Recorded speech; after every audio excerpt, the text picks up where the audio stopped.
las consecuencias. Y ahí me acordé de empezar a grabar, que siempre lo olvido. Bueno, ¿eh?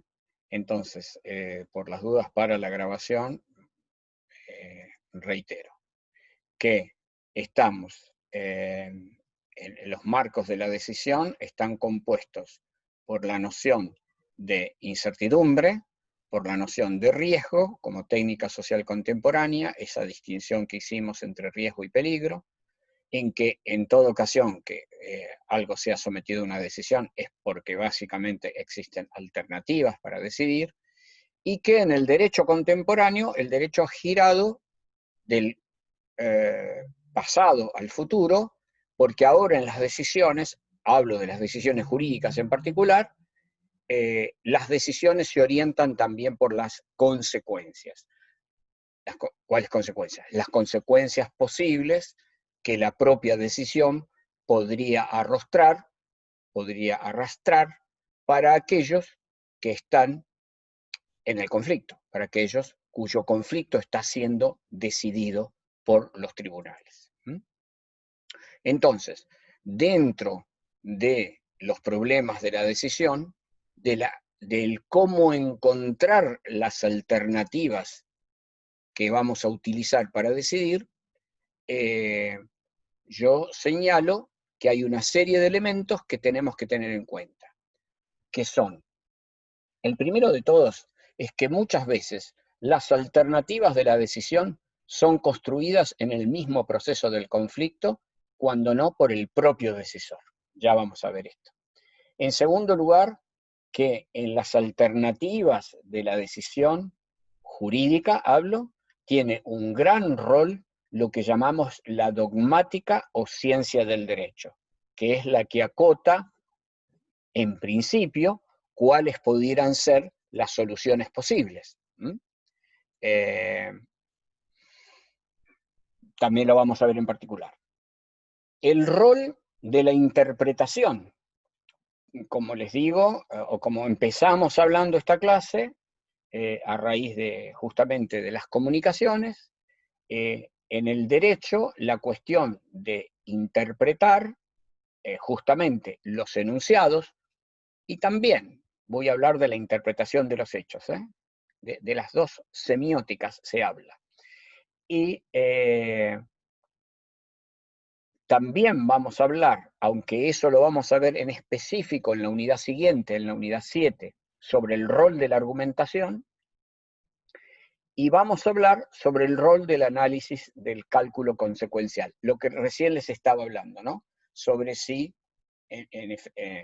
no nos vamos a meter en análisis consecuencial exactamente, pero sí vamos a ver si y en qué medida los decisores judiciales podrían llegar a tener en cuenta las posibles consecuencias de sus decisiones. Ya van a ver ustedes que las consecuencias de la decisión son muchas veces utilizadas como argumento de la decisión por los decisores, ¿no? No porque si yo decido de tal manera, entonces va a pasar tal cosa.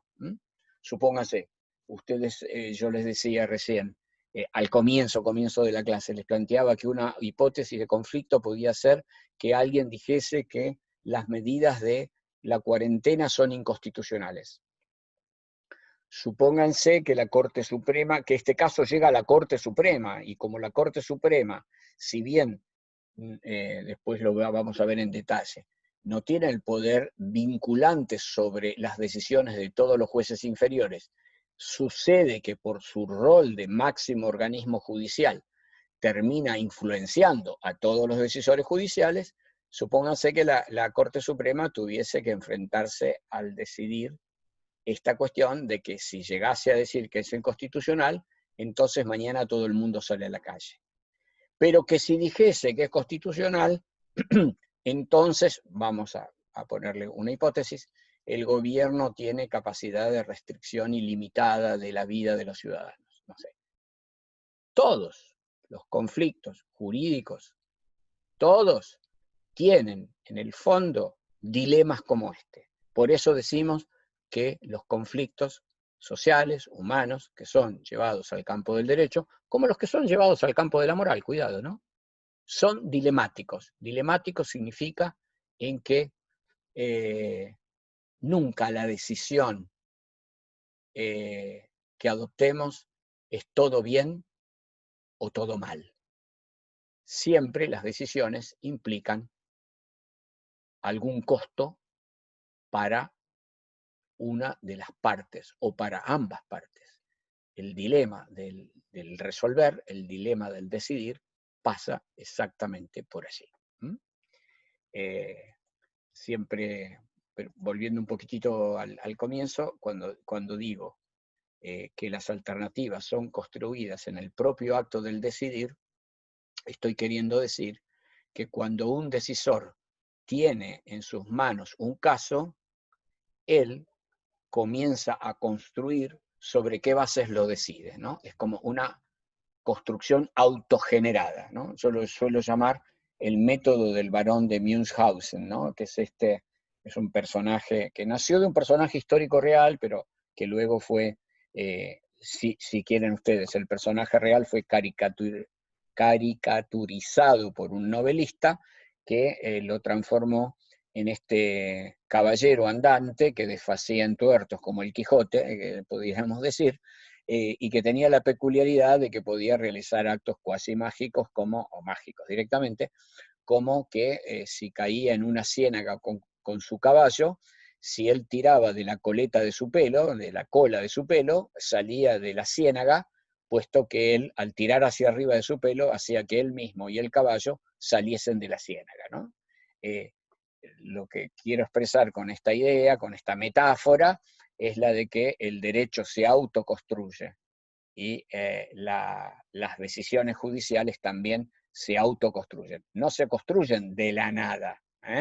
El barón de Münchhausen está con un caballo, está en el barro y tiene una coleta y tiene una mano y se iza de los pelos, como quien dice.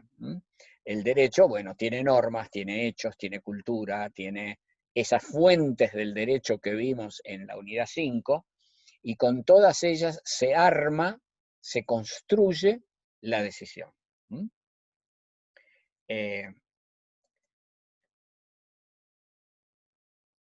Reforzando lo dicho, ¿por qué digo que la contingencialidad, es decir, que las decisiones son contingentes? Porque la decisión no está forzada, no es necesaria. Porque si estuviese forzada, fuese necesaria resolver de un modo o del otro, entonces no habría decisión. Vuelvo a decir, hay necesidad de decidir cuando algo está indeciso, porque si estuviera decidido, no hay necesidad de decir. Es una perogrullada lo que estoy diciendo, ¿no? Casi una tautología. Pero si se dan cuenta, es preciso tener en cuenta esto, porque casi todos los discursos que escuchamos sobre los conflictos hacen aparecer al conflicto como que ya está decidido, porque fulano tiene razón o porque mengano lo tiene. No, si hay indecisión es porque está en duda precisamente la solución, porque la solución no es necesariamente una u otra. Pueden ser una de las dos, o más de dos. Justamente por eso digo que ni siquiera está excluida la tercera posibilidad. Por ejemplo, las normas del derecho, los códigos de procedimiento, nos obligan a resolver, a los jueces, en mi caso fui juez por 20 años, ¿no? A resolver según las circunstancias del caso. A ver, en toda decisión los decisores resuelven según las circunstancias del caso. El problema es, en toda decisión judicial, ¿cuáles son las circunstancias del caso que voy a tener por relevantes para decidir el caso? Cuando veamos esto en la técnica de decisión, cuando veamos esto sobre todo un poco más adelante, aquí en esta misma unidad, sobre qué implica la doctrina llamada del stare decisis, ¿no? En el sistema anglosajón, en el sistema del common law, verán ustedes a qué me estoy refiriendo, ¿no? Es decir, a esto de también las circunstancias del caso son delimitadas en el propio caso. y que las circunstancias del caso no son solo las que la ley enuncia. Esto es todavía más claro en el sistema anglosajón, en el área de common law del sistema anglosajón, que es donde los jueces, a través de sus sentencias, van construyendo las reglas en las que precisamente, entre otras cosas, seleccionan cuáles son las circunstancias relevantes del caso. Pero esto también ocurre en el derecho continental europeo, en el derecho nuestro, digamos, en el derecho que tiene Argentina, que es un derecho en este sentido traído, copiado, importado, transportado, traducido, lo que ustedes quieran ponerle, de el área de la Europa continental, es decir, fundamentalmente de Francia, pero también de Inglaterra y también de España, claro está. Países que tienen muchísimos puntos en común, en cuanto al derecho y en cuanto a la organización del derecho, y ya vamos a ver algunos detalles más cuando nos aproximemos, ¿no? Al tema de la interpretación y al tema de la decisión. La regla entonces de las decisiones en este sistema es que siempre se pretende resolver conforme principios que son, conforme reglas, conforme normas que son anteriores a la decisión. ¿Qué quiero decir con esto? Que en el sistema de derecho contemporáneo, que se basa fundamentalmente en la idea de que el juez está sujeto a reglas, que el juez no decide por lo que, vamos a decirlo de manera un poco grosera, por lo que se le antoje, sino que está sometido a un sistema de reglas que condicionan su decisión, que su decisión tiene que ser conforme las normas. Ustedes verán repetir una y otra vez, y lo verán en las materias de derecho positivo, cuando estudien derecho civil, derecho penal, etcétera, verán repetir una y otra vez que tal o cual conducta es conforme a derecho, o que tal o cual conducta no es conforme a derecho. Y como decimos que dice Luhmann, básicamente el sistema de derecho se orienta por el par derecho, no derecho, o lícito, ilícito, que es lo que va a resolver. Pero esa operación de lícito, ilícito se basa en la idea de que hay una regla previa en base a la cual se decide. Vamos a ver en el curso de nuestra clase, seguramente de la clase del martes, qué matiz pudiéramos encontrarle a esta observación o a este punto de partida, ¿no? A este punto de partida.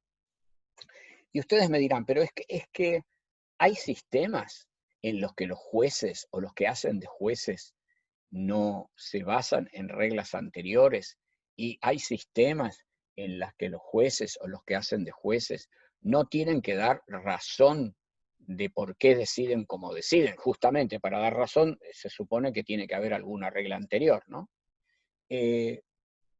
Sí, hay sistemas.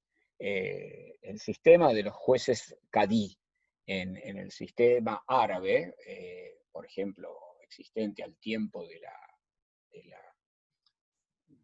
recuperación de Granada por parte de los reyes católicos, y que perduró por mucho tiempo después, es un sistema basado en la idea de que el juez tiene que ser una persona extremadamente inteligente, extremadamente honesta, extremadamente respetada, que tiene que escuchar a las partes, pero que no tiene que dar el motivo de su decisión. Es más, el motivo de su decisión le está prohibido darlo, le está prohibido darlo, porque el juez es una delegación del califa, y el califa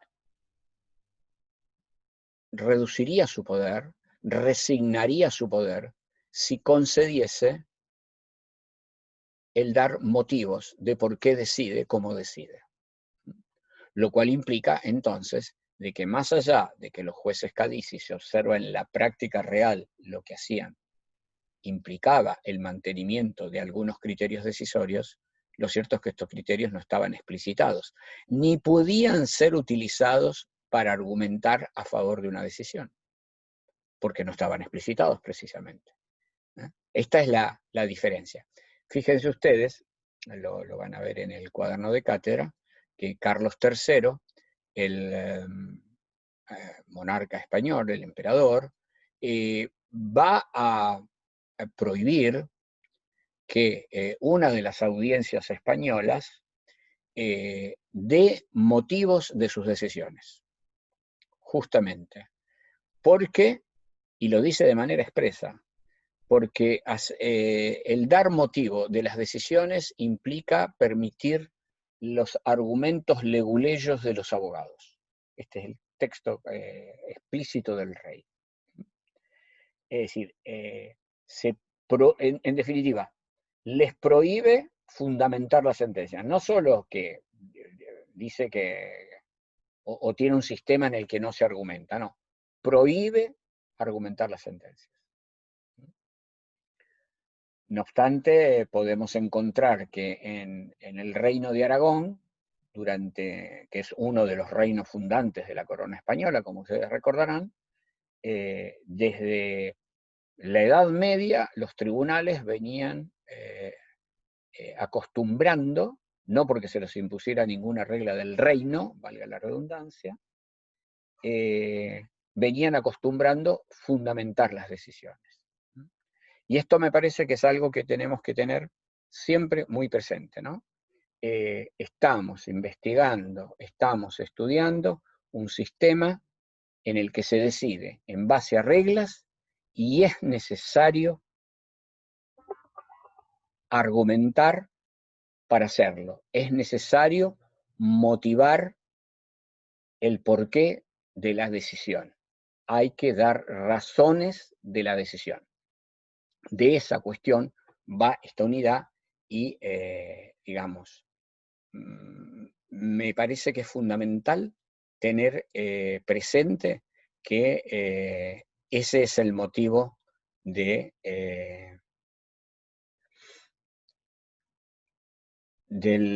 perdón, justo no tenía abierto el chat, acabo de abrirlo, ahora me refiero a eso que me preguntan. Voy a ir en un minuto a lo del sistema de jurados, pero, a ver, si Solange se refería a lo que yo estaba diciendo, sí, pudiéramos decir que pudiéramos hacer, ¿cómo decirles? Dos tipos de análisis, ¿no? Un análisis in abstracto y un análisis in concreto. El análisis in abstracto nos llevaría a convenir contigo, Solange, en que un sistema en el que no se decida en base a reglas explícitas y para decidir no sea menester dar argumentos, es más, esté prohibido dar argumentos, es un sistema arbitrario. Arbitrario porque pareciera que lo que sería no arbitrario, lo que sería racional, lo que sería, ¿cómo pudiéramos decirlo? Lógico, es un sistema en el que la decisión se base en criterios previos y suficientemente argumentada, ¿no? Suficientemente explicada, que se den razones que puedan ser discutidas, por ejemplo, ante otros tribunales, que es lo que hace nuestro sistema, que permite que la decisión de un juez de primera instancia, por ejemplo, pueda ser revisada por uno de segundo y luego hasta puede ser revisada por la Corte Suprema en esta escalada, digamos, hacia definir o problemas de hecho o problemas de derecho, o los dos, ¿ok? Ahora bien, lo que pregunta Mariela sobre el sistema decisorio por jurados. En el sistema de decisión por jurados, que emplea sobre todo el sistema anglosajón, y también nosotros en los puntos, aunque hay diferentes sistemas de jurados, eso es algo que si quieren lo tratamos después de manera específica, tendría que ser en una clase especial porque no nos van a dar sino las horas de las clases comunes, y es muy interesante. Los jurados en el sistema anglosajón, que es donde más han funcionado, lo que pronuncian es lo que se conoce como veredicto o veredictum, que significa la pronunciación de la verdad, el dictum de la verdad, que quiere decir que, en definitiva, lo que hace el jurado, como habrán visto ustedes en tantas películas y demás, es decir que fulana, mengano, son responsables de haber cometido una cierta infracción a la ley. Y hasta pueden, en algunos casos, por eso depende de qué fuero estamos hablando, de qué lugar, digamos, de cuál sistema jurídico estemos hablando, pueden tener unas competencias u otras, ¿no? Pero básicamente pueden decidir sobre los hechos y la culpabilidad, pero no tienen la regulación del derecho. Es cierto, un poco, me parece que eso está presente en tu pregunta, Mariela, que el jurado no da razones de por qué, no está obligado a dar razones de por qué decide la culpabilidad o la inocencia. Aún sí, el sistema, aquel sistema del que estoy hablando, el anglosajón, está basado sobre la idea, pero esto también varía de sistema en sistema, está basado sobre la idea, si quieren ustedes, vuelvo a mi alocución inicial sobre la idea de que la verdad absoluta es inalcanzable.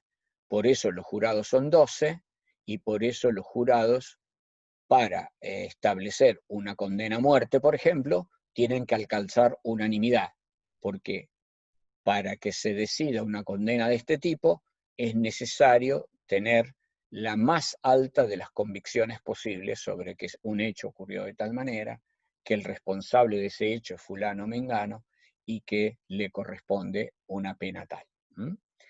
Pero si combino la pregunta de Mariela con la de Solange, tendríamos que reconocer que en el sistema de jurados hay un grado de arbitrariedad.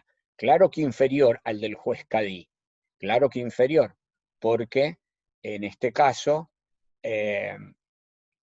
hay reglas, el proceso es guiado por un juez, las partes pueden presentar pruebas, las partes pueden alegar sobre el derecho y sobre las pruebas, y los jurados son instruidos para tener en cuenta o no tener en cuenta una prueba, para tener en cuenta o no tener en cuenta cuál es la regla posible, cuáles son las penas posibles, o para tener en cuenta que el sistema ha considerado que la regla hay que interpretarla así o así. Es decir, si lo miran, el grado de discrecionalidad de un juicio por jurados es mucho menor que el del juez Cadí. Pero al no estar presente la necesidad de explicitar el porqué de atribuir la culpabilidad o el de no atribuirla, permanece un grado de arbitrariedad. ¿Se entiende eso?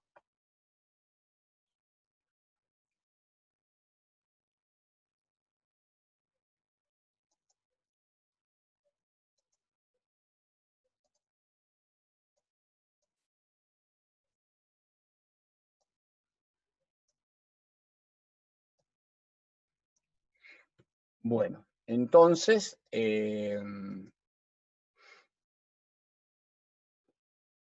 visto estos puntos, me parece que podemos pasar ya, pero nos quedan muy pocos minutos, así que voy a hacer nada más que una introducción y luego la vamos a seguramente reiterar en la clase del martes, o si subo algún PowerPoint, se los remarco, digamos, se los recuerdo en ese PowerPoint. Vamos a empezar con la segunda parte de esta unidad, que es la referente a la teoría de la interpretación, ¿no? Una pequeña advertencia es que, en realidad, durante muchísimo tiempo, yo mismo cuando era estudiante, estudié este tema bajo este cariz, que luego he revisado. Cuando estudiábamos hace 40 años atrás sobre qué consistía la tarea de los jueces, parecía que el único problema que podían tener los jueces era la interpretación de las normas. El único problema. Y la teoría de la decisión judicial como decisión no existía. Lo que había era la teoría del método, que era la teoría de la interpretación. En definitiva, parecía que el derecho, el único problema, Celeste, pasa que si resumo ahora lo que dije en los últimos minutos, se me van los últimos minutos. Le puedo pedir, como estoy grabando, le puedo pedir que lo escuche después, por favor. En definitiva, también en los últimos minutos lo que había hecho era como una especie de resumen de lo que ya habíamos hablado, pero quizá le resulte conveniente. Fíjese que ahora estamos, me fijo, debemos estar, yo pienso que alrededor del minuto 20, 25 de esta clase, así que seguramente le costará poco encontrar dónde nos quedamos parados. Y ya le digo, voy a reiterar y voy a subir un Power, y además la clase está grabada. Entonces, vuelvo al punto. Les decía que se resumía la teoría de la decisión prácticamente en la teoría de la interpretación. Por ejemplo, a nosotros como estudiantes hace tantos años atrás ya, que mejor no acordarse, prácticamente se ignoraba el problema de los hechos. El problema del factum de un conflicto era casi ignorado. Y se trabajaba con una teoría del lenguaje y con una teoría de la comunicación que era la que estaba en boga entonces, así como nosotros estamos dando ahora la que está en boga hoy, tal vez dentro de 40 años van a decir que no, tal vez. Seguramente van a decir que había matices que se escapaban, que había errores en la concepción, etc., ¿no? El conocimiento humano, no digo que va progresando, seguramente sí va cambiando y va girando y va proponiendo nuevos puntos de vista, que es lo que estamos haciendo nosotros y no pretendemos adueñarnos de la verdad. Pero entonces, le digo, parecía que se restringía la cuestión a la teoría de la interpretación. Acá me acaba de avisar el sistema que tenemos 10 minutos, pienso usarlo totalmente. Voy a pedirle seguramente a Federico si puede avisar en el módulo B que vamos a empezar 5 minutitos tarde. Así terminamos o avanzamos acá lo más que podamos. Les decía entonces, que vamos a atacar la teoría de la interpretación, ¿no? La primera cuestión que también me asombró a mí después, obviamente, de ser alumno y empezar a trabajar con estos temas, es que en la teoría de la interpretación en el derecho se basaba casi siempre en textos jurídicos o en textos de filósofos del derecho. Y esos textos no abordaban las cuestiones semióticas, las cuestiones semiológicas, las cuestiones que se habían investigado en la teoría de la interpretación en otros campos, en el campo de la literatura, por ejemplo, que parece elemental, o también en el campo de la religión. Imagínense ustedes que en realidad debe ser el primer lugar donde el problema de la interpretación apareció, y apareció muy fuerte, y produjo grandes problemas políticos. Si ustedes lo piensan un poco, quizá una de las mayores, a ver, de una parte podríamos decir todo es interpretación y todo son problemas de interpretación, ¿no?, en la vida social. Ahí está la profesora Calafat advirtiendo algo que me gustaría recordarle a todos exactamente, ¿no? Que a renglón seguido de esta clase continúa la devolución del parcial 1 en cada comisión, ¿no? La comisión 1, 2 y 3, por supuesto, para este módulo. Así que ahí van a tener las respuestas a sus inquietudes sobre sus propios parciales. Bien, entonces les decía, seguramente uno de los primeros episodios donde el tema de la interpretación se pone claramente de manifiesto, es con la reforma protestante, es decir, con la reforma de la Iglesia cristiana de Occidente. Como ustedes sabrán,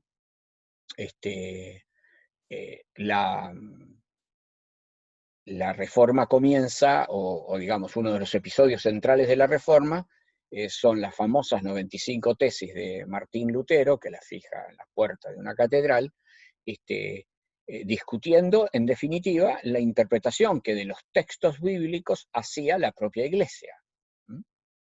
Amén de que Lutero propone, y de hecho así lo hace, traducir la Biblia al alemán. Aquí tienen ustedes un caso, una cuestión específica del lenguaje y de problemas del lenguaje. La Biblia es un texto que pudiéramos decir es una traducción de una traducción de una traducción, ¿no? Y las traducciones son interpretaciones. Miren, y me llegó algo que olvidé hoy porque creo que alguna pregunta me llevó a otro puerto. Les decía que Umberto Eco, que es uno de los mayores semiólogos del siglo XX y parte del XXI, el autor del Nombre de la Rosa, por eso me desvié solo con el tema de la película y del derecho y literatura y demás. Umberto Eco tiene un tratado sobre traducción, pero un tratado semiótico sobre en qué consiste traducir, traducir de un idioma a otro idioma, etc.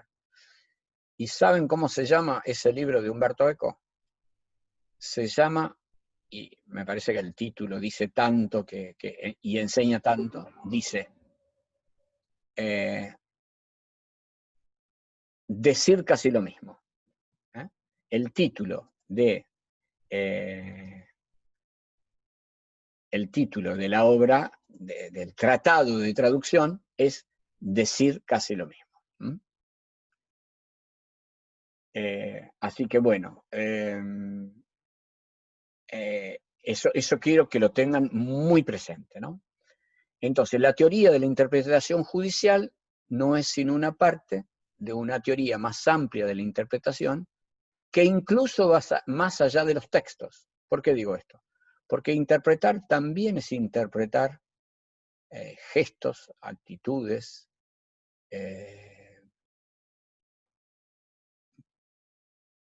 obras, hechos. Entonces, el problema semiológico, el problema de la interpretación, es un problema que va más allá de los textos. Aunque nosotros vamos a considerar fundamentalmente el problema de la interpretación de los textos en el derecho. Pero me interesa que recuerden esto, que trabajaremos con la interpretación en este sentido. Un tema para recalcar. Ninguna entidad o fenómeno tiene significado por sí, sino que cualquier significado que le atribuyamos a una entidad o un fenómeno proviene de los textos que lo tuvieron como referente, o de la cultura que lo tuvo como referente, ¿no? Y entonces esto también me parece es parte también de ese relativismo del que les hablo y que va a estar presente en nuestra exposición, ¿no? ¿Qué queremos evitar? Esa idea de que hay una interpretación correcta, que hay un relato de los hechos que es el verdadero. De alguna manera, esa lógica monológica es la que queremos poner en duda, poner en crisis y resaltar sus porosidades y hasta sus contradicciones. Entonces, interpretar significa aplicar un texto en un momento dado, ¿no? Pero los textos se aplican a partir de textos. En los textos usamos otros textos. Cuando interpretamos, usamos textos para decir un texto con un nuevo texto. Decimos nuevamente un texto cargándolo de un significado que necesariamente es nuevo cada vez. Nuevo cada vez no significa que sea enteramente distinto, enteramente diverso, pero hay algo que es indetenible, es que la semiosis, es decir, la producción de sentido, es continua, no se detiene nunca, y no es que dependa de un acto de voluntad o de arbitrariedad del intérprete. El intérprete está en el mismo río de la interpretación, en el mismo caudal de la interpretación, sujeto a las fluctuaciones que se van produciendo del lenguaje y que son reflejo de, como dijimos ya en la unidad 1, que son reflejos de la cultura. El lenguaje cambia porque nuestra percepción del mundo cambia, ¿no? Y entonces los textos circulan, hay circulación. Un texto se transforma. Y el texto circula en determinado momento en una comunidad entre sus integrantes y es interpretado por los integrantes en el modo que ellos le atribuyen el sentido. En el modo en que ellos le asignan sentido. Y esto explica entonces que nos planteemos tantas cosas. ¿Cómo puede ser que le asignen a la misma ley distintos significados el juez de acá y el juez de allá? Bien, precisamente por esto. Precisamente por esto.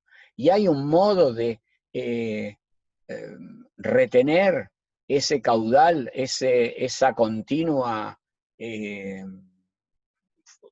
continuo fluir del sentido.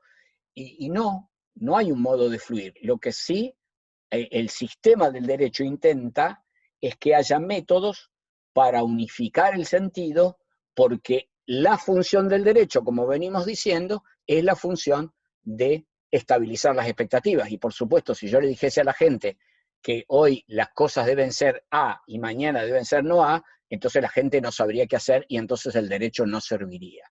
Vamos a ver cómo el derecho se mueve continuamente entre esas dos figuras opuestas, ¿no? En el que debemos conservar un sentido, pero también debemos poder alterarlo, poder cambiar. Es decir, nos movemos básicamente entre conservar e innovar. Me voy a frenar aquí para no avanzar más, me parece que es suficiente con esto como introducción. Les pido por favor a todos y todas